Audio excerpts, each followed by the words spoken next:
Hi guys, nursing home injury lawyer Scott DeSalvo here, and today I'm going to answer the question, what should I do if I have a nursing home case, but it's got some problems?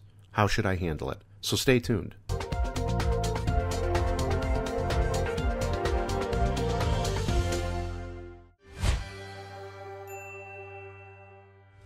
Welcome back. So I'm going to tell you a little about a case that I was just involved in with another attorney, and we were able to settle the case recently. So we had an older gentleman in a nursing home who had lots of breathing problems. He had advanced COPD, so he had lots of breathing problems, and he would sometimes have worse breathing problems, and then he would get better and worse and better.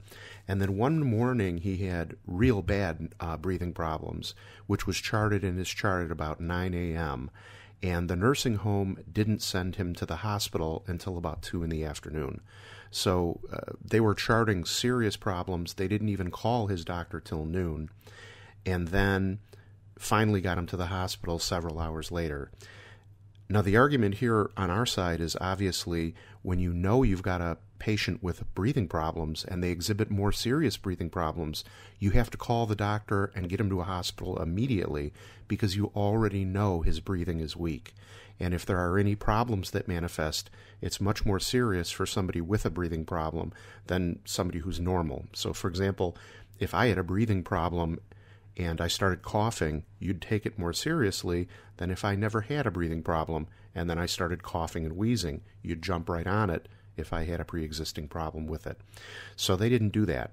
The problem here, though, is the weakness in the case was, how do we prove that his passing away was related to the delay in the medical treatment versus just the fact that he was very old, very sick, and had a lot of medical problems?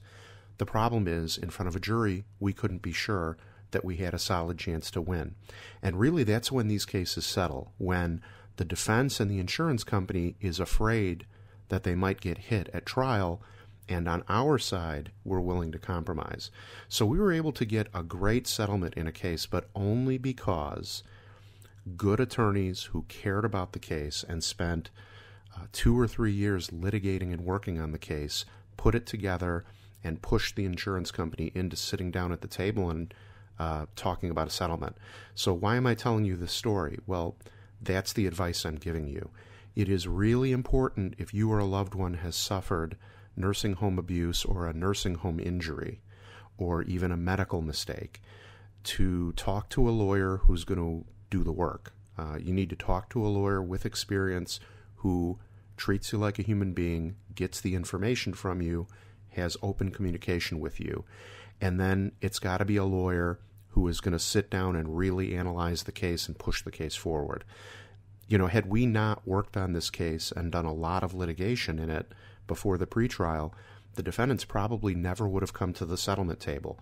But it's caring about the patient, caring about the client, and because you care about them, you work hard on the case for them, that sends a signal to the insurance company that even in a case with challenges or problems, even with cases you're not sure that you can win at trial, those are the kinds of cases that you can get to the settlement table and resolve if you've got an attorney doing the right thing. I hope this information helped you. Good luck.